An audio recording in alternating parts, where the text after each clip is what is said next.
Okay, I want you to close your eyes for a second. Just imagine you're sitting in a sterile, fluorescent-lit examination room. Hmm. It's California, maybe somewhere around Mountain View or San Jose. The year is, let's say, 2003, maybe early 2004. Okay, I'm there. You're there because you have this persistent cough or, maybe you need a referral for a cardiologist. You're waiting, flipping through an old magazine, and then the door opens. And in walks the doctor. In walks your doctor. He's an internal medicine specialist. He's polite, incredibly sharp, soft-spoken. He listens to your breathing, checks your charts, writes a prescription, and sends you on your way. Right, a totally normal checkup. Totally normal. And you have absolutely no idea that the man who just checked your blood pressure is, at that very moment, the most famous novelist in America. It really does sound like an urban legend, doesn't it? The secret life of the genius next door. But in this case, it's completely true. It's a fact. You're describing the life of Khaled Hosseini, and it highlights this incredible duality that I think defines his entire existence. Yes. On one hand, you've got the physician trained in the absolute rigors of Western science, diagnostics, biology, and on the other, you have this storyteller who is diagnosing the soul of a nation that had been completely shattered. Exactly. We're talking about the man who wrote The Kite Runner. But if we just label him the author, we're missing like 90% of the story. Oh, easily. Before he was this literary giant, he was Dr. Hosseini. And before that, he was a refugee teenager just trying to learn English in high school. And before that, he was a kid flying kites in a version of Kabul that, well, it simply doesn't exist anymore. And that trajectory from the Paris of Central Asia to refugee status to, the Ivy League of medical residencies and finally to the bestseller list, that's what we need to deconstruct today. Right. This isn't just a biography of a celebrity. It's a case study in how history collides with individual destiny. Hosseini is a bridge figure. He didn't just write books. He bridged this huge psychological gap between the pre-Soviet Afghanistan of the 1970s and the post-9/11 consciousness of the West. And that is our mission for this deep dive. We're going to unpack how a boy from a privileged diplomatic family in Kabul ends up treating patients in Northern California and then pivots to become one of the most influential voices of the 21st century. And we have a massive stack of sources here to do it. Biographies, interviews, humanitarian records, literary analysis, all of it. We do. And through all that data, we're going to hunt for the specific themes that drive him. We have to talk about survivor's guilt, which is this massive churning engine in his work. It's everything. We need to dissect the tension between duty, specifically the duty of being a doctor, and the passion for art. And we need to look at how he portrays his homeland. Right, because he refuses to paint Afghanistan as just this monolith of tragedy. Instead, he insists on showing it as a complex, evolving human place. So let's get into it. Let's rewind the clock all the way back. We're going to March 4th, 1965. Khaled Hosseini is born in Kabul, Afghanistan. And right off the bat, I think we need to do some image correction. Because when you say Kabul, I know what pops into those people's heads. Oh, yeah. Rubble, tanks, gray skies, conflict. But Hosseini's Kabul, it was a totally different vibe. Completely different. If you look at archival footage or read his own descriptions of the Wazir Akbar Khan neighborhood where he grew up, it just challenges every modern stereotype. That was the upper crust district, right? Absolutely. Yeah. The diplomatic quarter. Hosseini was the eldest of 5 children. His father, Nasser, wasn't just some government worker. He was a diplomat for the Ministry of Foreign Affairs.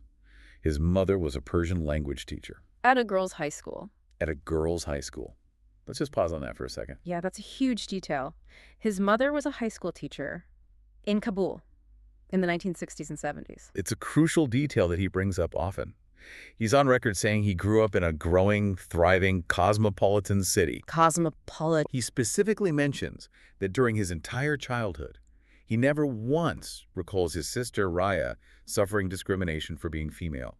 Women were in the workforce, they were in universities, they walked the streets without male chaperones in many areas. It was a time of relative openness and cultural exchange. He calls it cosmopolitan. That is such a specific and important word choice. It implies a connection to the wider world, a sophistication. It really pushes back against this idea that the country was always isolated or, medieval. Exactly. It was a hub on the hippie trail, remember? Westerners were traveling through all the time. There was music, art, poetry. And for a kid like Khaled, it was pretty idyllic. And of course, we can't talk about his childhood without talking about the kites. The kites. It's impossible to separate the man from the kite flying. It really is. He talks about flying kites with his cousins in Kabul during the winter months. And for anyone who's read his debut novel, this isn't just some cute, I like to play with toys anecdote. No, this is the DNA of his entire literary career. It really is. In Afghan culture at the time, kite fighting Gudapar-bazi, it wasn't just a pastime, it was an obsession. It was serious business. Very serious. It was competitive, it was visceral. The strings, the tar, were coated in crushed glass to cut the opponent's line. It represents a kind of freedom and ferocity that existed in that pre-war era. Wow. And Hosseini uses it later as a perfect metaphor for the fragility of happiness. One minute you're soaring, the next, your line is cut. There's another layer to his identity that I found fascinating in the notes. He describes himself as not pure anything. Can we unpack his ethnic background a bit? Because in Afghanistan, ethnicity is a major social driver. It's central to the social fabric.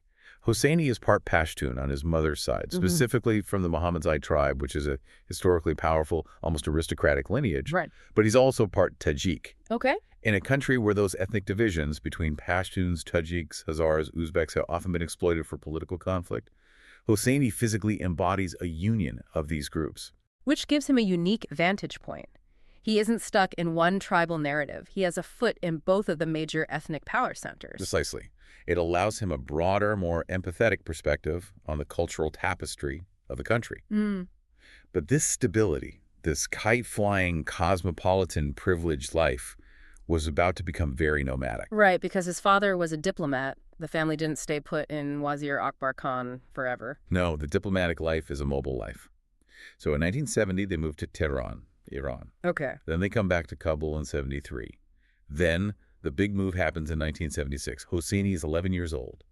His dad gets a prestigious post in Paris, France. And that move to Paris is the pivot point. It's the sliding doors moment of his entire life. At the time, they probably just viewed it as a great adventure, living in Europe, learning French, experiencing the West. Of course. But in hindsight, it was the moment the door closed behind them for good. While they were living in Paris, history finally caught up with Afghanistan. This is the scary part of the story. If they hadn't been in Paris, if that assignment had been delayed by just 2 years, or if they had stayed in Kabul, Hosseini's life would have looked radically different. Radically. He likely would have been conscripted into the army later, or worse. Because while they're enjoying baguettes in Paris, the Saar Revolution happens in April 1978. It was a seismic shift. The People's Democratic Party of Afghanistan, the PDPA, seized power in a violent coup. They were a Marxist-Leninist group, and they immediately began purging the old elite. Which would include a family like the Hosseinis. Oh, absolutely. Diplomats associated with the previous government, upper class. Sure. Returning to Kabul was no longer just difficult. It was potentially a death sentence. And then it just spirals. 1980 rolls around, and the Soviet Union invades to prop up that failing government. The Soviet-Afghan War begins. So now the door isn't just closed. It's bolted and welded shut. They can't go back. There's no going back. So they do what thousands of others were forced to do. They seek political asylum. And the United States accepts them. They land in San Jose, California. Yeah. Okay, I really want to sit with this image for a minute. You are 15 years old. You spent the last few years in Paris, one of the most beautiful cities on earth. Before that, you were basically Afghan royalty. Right. And suddenly, you are dropped into San Jose in 1980. Hosseini spoke zero English. None. He describes it as a massive culture shock and very alienating. And that word alienating is doing a lot of heavy lifting there. We have to understand the loss of status. Totally. In Kabul, his father was a respected diplomat. In San Jose, they were living on welfare for a time while they got on their feet. His father was driving instructor's car, doing menial jobs just to get by. And for Khaled, going to an American high school without the language, without the cultural codes, it must have been a brutal experience. You go from being someone to being the weird foreign kid in the corner. It's the classic fish out of water story, but with this incredibly heavy backdrop of trauma. And I think that contrast is something we need to unpack. He goes from a world where he saw no discrimination against his sister to a world where he is the outsider looking in. And you have to remember, he's observing this new American World malls, high school football, pop music, while carrying the knowledge of what's happening back home. Even though they were safe in California, The family wasn't disconnected from the horror. No, they heard the stories. The sources mention this specifically. They would get news from friends and family who were still in the region or who had fled to Pakistan.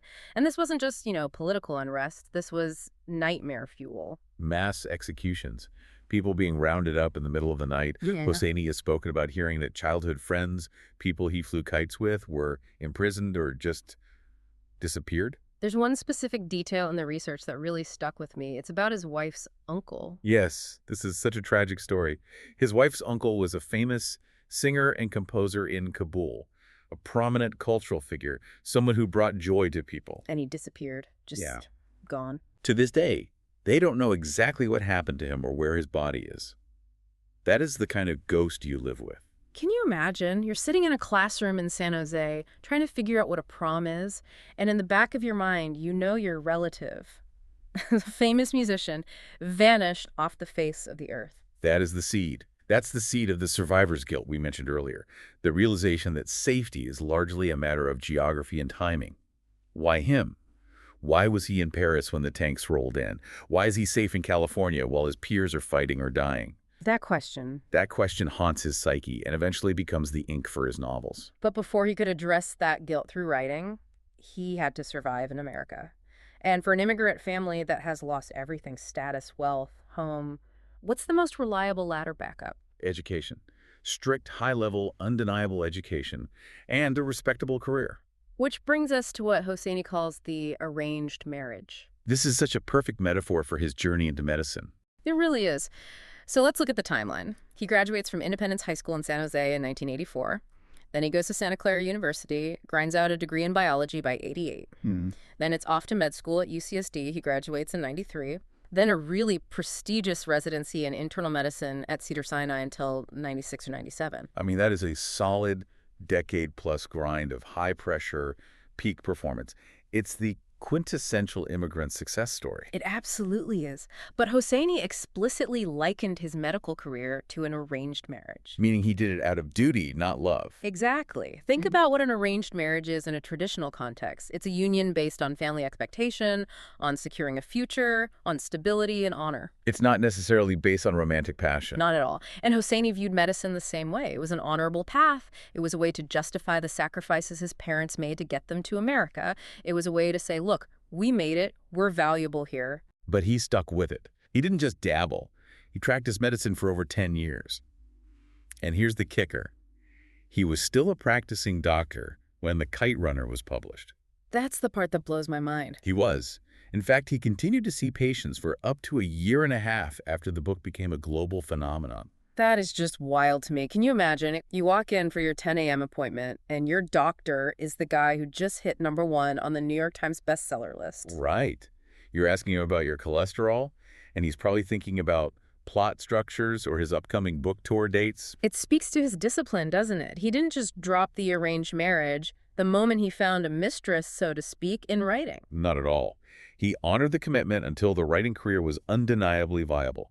He woke up at 4 a.m. to write before his hospital shifts. That is sheer grit. So let's talk about that mistress. Let's talk about the writing. 2003, The Kite Runner. The debut that changed everything. It's the story of Amir, a young boy in Kabul struggling for his father's approval, dealing with a horrific childhood trauma involving his friend Hassan. And eventually fleeing to Fremont, California. The parallels to Hosseini's own life are undeniable, though we have to stress the plot itself is fiction. Absolutely fiction. But the setting mirrors his trajectory Kabul to the Bay Area. The timeline mirrors his timeline. The fall of the monarchy, the Soviet invasion, the rise of the Taliban. But the emotional core, that guilt we talked about, that feels intensely real. It feels like he cut a vein and just bled onto the page. It's deeply personal. Hosseini didn't return to Afghanistan until 2003, when he was 38 years old. The same year the book came out. The exact same year. Just like the protagonist Amir, Hosseini carried the burden of having left. He watched from afar as his home was destroyed. He felt that by escaping, he had somehow betrayed the place that made him. And he channeled all of that into Amir. And honestly, Amir is not always a likable character. Not at all. He's cowardly at times. He betrays his best friend to save his own skin. He stands by and watches terrible things happen. Which is exactly what makes the book so powerful. It isn't a hero's journey in the traditional Western sense. It's a journey of atonement. That's a great way to put it. It explored the horror stories, the family hurt in California, the executions, the fear, but it grounds them in this very intimate friendship between two boys. And it asks the ultimate question: is it ever too late to be good again? And clearly, that question struck a nerve. I mean, the commercial impact of this book was just, it was insane. We're talking about a debut novel from an unknown author about a country that most Americans only knew from war news. Insane is the right word. It's been 101 weeks on the New York Times bestseller list. 101 weeks. That's basically 2 years of dominance. And it spent 3 of those weeks at #1. It was the best-selling novel of 2005 in the U.S. It became a book club staple. It was absolutely everywhere. And then, naturally, Hollywood comes calling. The film adaptation hits in December 2007. A film which, fun fact, features Hosseini himself. No way. He's actually in the movie. I totally missed that. He has a small cameo. Towards the end of the film, there's a scene where the adult Amir buys a kite to fly with a child. The bystander he buys the kite from. That's him. That is Khaled Hosseini. That's profound, actually. The creator handing the symbol of his creation to his creation. It's very meta. It's a nice little touch. Yeah. But while the Kite Runner was dominating the charts, Hosseini wasn't done. He had more to say, and he wanted to broaden the scope. Because let's be honest, the Kite Runner is a very male story. It is. It's all fathers and sons. It's brothers in a spiritual sense. It's about masculinity and cowardice and honor. So his next move was to flip the script entirely. And he did, with 1,000 Splendid Sons, released in 2007. This book focuses completely on women, on Mariam and Layla. And this was a critical shift. He moved from that father-son dynamic to the female experience in Afghanistan. And this is a much harder story to tell in some ways, and perhaps a more necessary one. Why do you say that? Because the oppression faced by women under the Taliban and during the Civil War was specific, it was brutal, and it was systemic.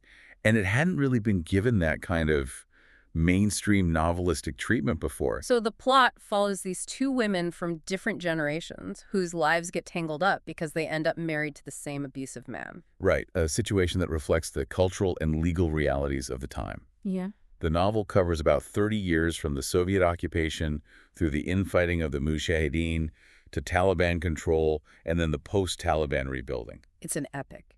It is an epic in the truest sense. And it proved he wasn't a one-hit wonder. Because sometimes you get that lightning in a bottle and the second book just flops. But 1,000 Splendid Sons spent 103 weeks on the charts. That's actually longer than the Kite Runner. And it spent 15 weeks at #1. 15 weeks at #1? That's dominance. That's like Harry Potter territory. It solidified his place as a literary giant. Scott Rudin and Columbia Pictures bought the rights immediately. He had successfully told the other half of the Afghan story. He showed that the tragedy of Afghanistan wasn't just men fighting in the mountains. It was women enduring quietly in their homes. So then we fast forward to 2013, and the mountains echoed. This is where he gets even more ambitious with structure. It's not just one protagonist or a duo. It's a multi-generational family story. It revolves around siblings, but it just branches out like a tree. He has said in interviews that he is forever drawn to family as a recurring central theme. That seems to be the through line of all his work. Yes. If Kite Runner was fathers and sons was women and wives, and The Mountains Echoed is about siblings, the core emotions he's exploring here are loving, wounding, betraying, honoring, and sacrificing. It deals with how choices made by one generation just ripple down to the next. It's messy, like real families are. It doesn't have the clean, linear redemption arc of Kite Runner. Exactly. And it was another major success. 33 weeks on the charts. It showed a maturing writer who was willing to take risks with narrative form. He was pushing himself. And then he does something a bit different in 2018, Sea Prayer. This was a departure in format. It's an illustrated short story.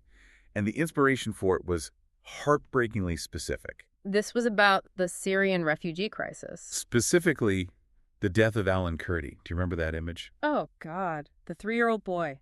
The photo of him washed up on the beach in Turkey. That image. It broke the world's heart for a moment. Hosseini saw that, and he wrote Sea Prayer. It's a letter from a father to his son as they wait to cross the sea. This feels like a shift in his mission. He's not just the Afghan storyteller anymore. Correct. He is evolving into a voice for refugees globally. He isn't just talking about Kabul or the Taliban. He's talking about the universal, terrifying experience of displacement, the act of putting your child in a flimsy boat because the water is somehow safer than the land. Which segues perfectly into his influences, because you don't become a writer like this in a vacuum. You are what you read. And Hosseini's reading list is, well, it's eclectic, to say the least. It is a fascinating mix of East and West. On one side, you have the Persian heavyweights. He grew up reading Rumi, Hafez, Omar Khayyam, Bodil. These are the titans of poetry. They are deeply embedded in the culture. Poetry in Afghanistan and Iran isn't just something you study in a dusty classroom, it's something you live. People quote Rumi in daily conversation. It shapes how you see the world, mystical, emotional, metaphorical. Right. But then you look at his Western influences. It's a completely different bookshelf. Jack London, White Fang. A story about a wolf dog in the Yukon. And Alice in Wonderland. And this is my favorite, Mickey Spillane. Mickey Spillane's Mike Hammer series.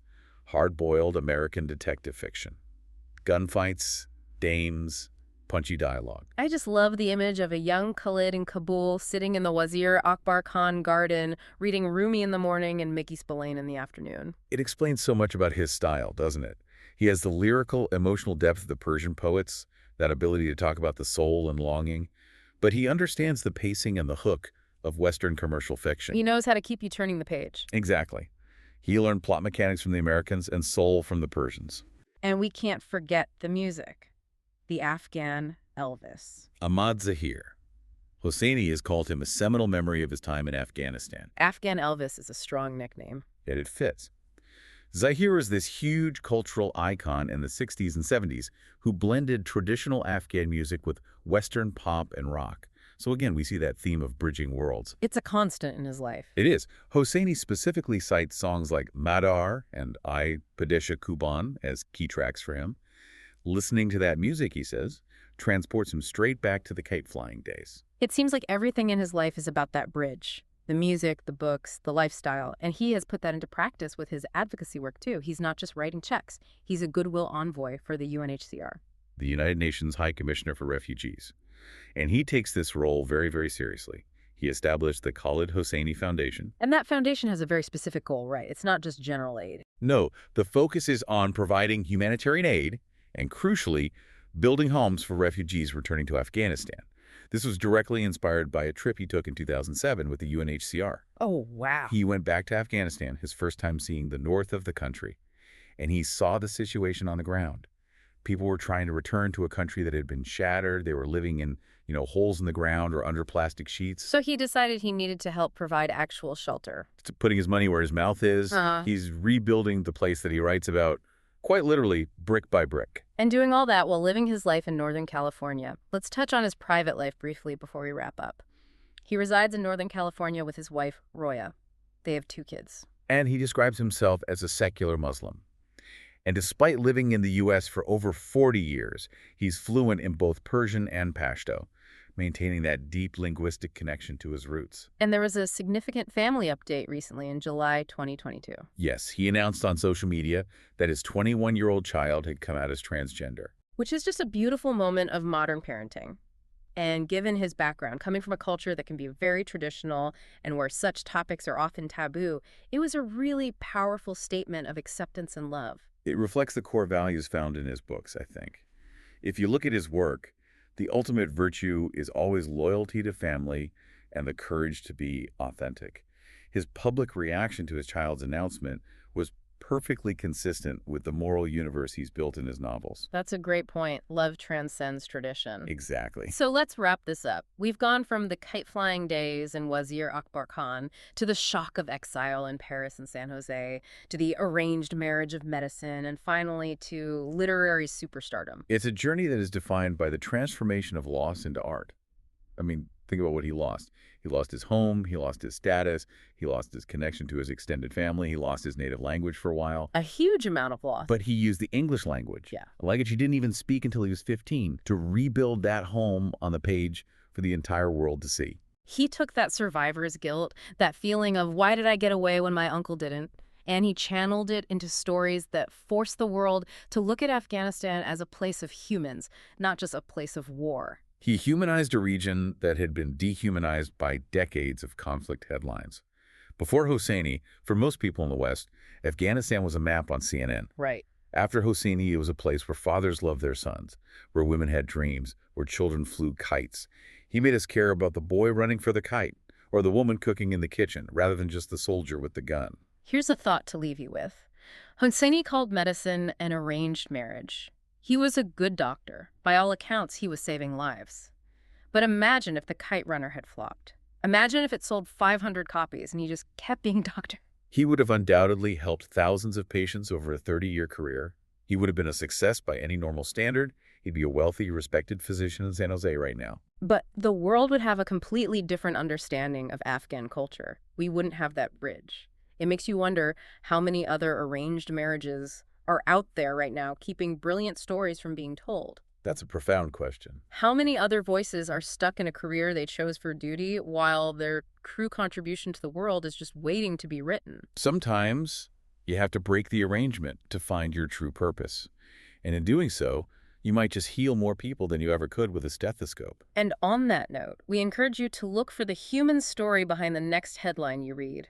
There's always a kite runner somewhere in the background. Thanks for listening to this deep dive.